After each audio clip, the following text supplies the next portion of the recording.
नमस्कार, मैं GRS news के लिए गिरीश कोकर। कल के ब्लॉग में जैसे कि मैंने बताया था कि महिला आरक्षण के नाम पर बुलाया गया सरकार द्वारा ये विशेष सत्र किस प्रकार से धुल जाएगा, ये आज पहले ही दिन ही दिखाई दे गया। जब बिल को पेश किया जा रहा था उस समय ही विपक्षी दलों ने डिवीज़न की मांग की। लोकसभा अध्यक्ष ने खूब कोशिश की कि किसी प्रकार डिवीज़न न देना पड़े, लेकिन कानूनन जब विपक्ष की बात सही थी तो मजबूरन डिवीज़न देना पड़ा।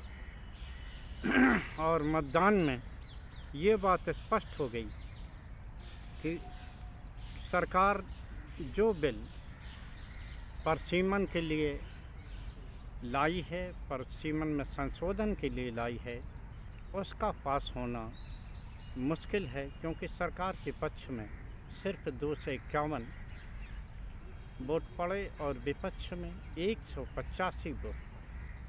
यानी कि भले ही सामान्य बहुमत के आधार पर ये बिल लोकसभा में पेश भले ही हो गया हो, लेकिन जब इस पर मतदान होगा और संशोधन के लिए जब 2/3 बहुमत की आवश्यकता होगी तो वो बहुमत है नहीं, क्योंकि 360 करीब सांसदों की ज़रूरत होगी।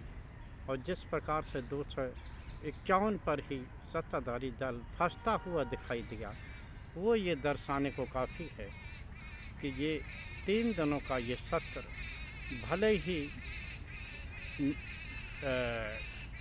हेडिंग मैनेजमेंट के लिए भले ही अच्छा रहा हो, लेकिन जिस तरह से विपक्षी दलों के नेताओं ने सरकार को कटघरे में खड़ा किया, उनकी मंशा पर सवाल खड़े किए, निश्चित तौर पर ये किसी भी दशा में फ़ायदेमंद नहीं होगा और सरकार को निश्चित तौर पर मुँह की खानी पड़ेगी। और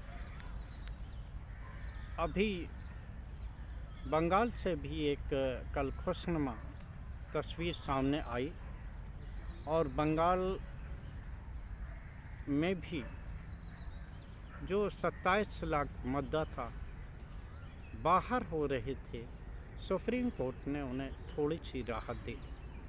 उन मतदाताओं को जिन्होंने अपने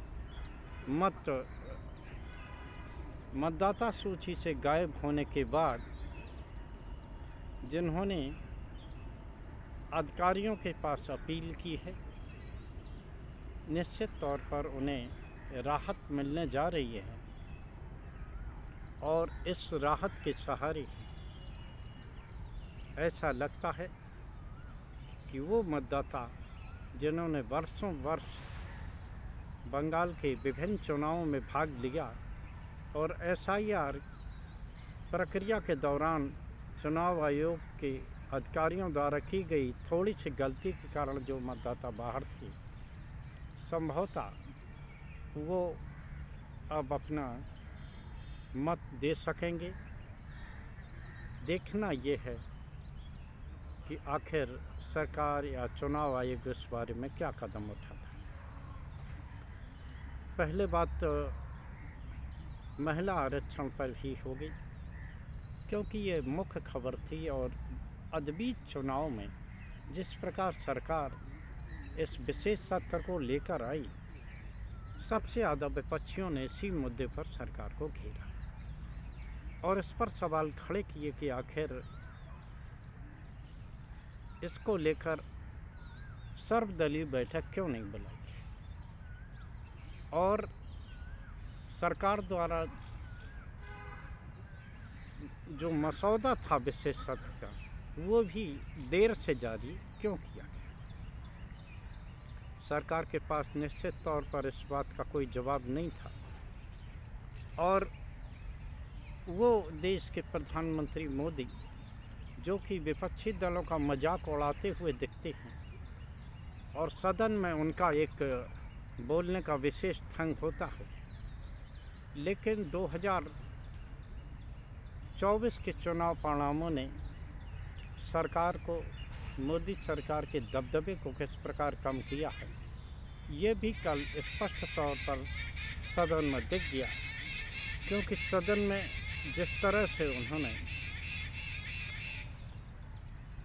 अपनी भाषा में नम्रता लाई और जिस प्रकार से उन्होंने विपक्ष से दोनों हाथ फैला के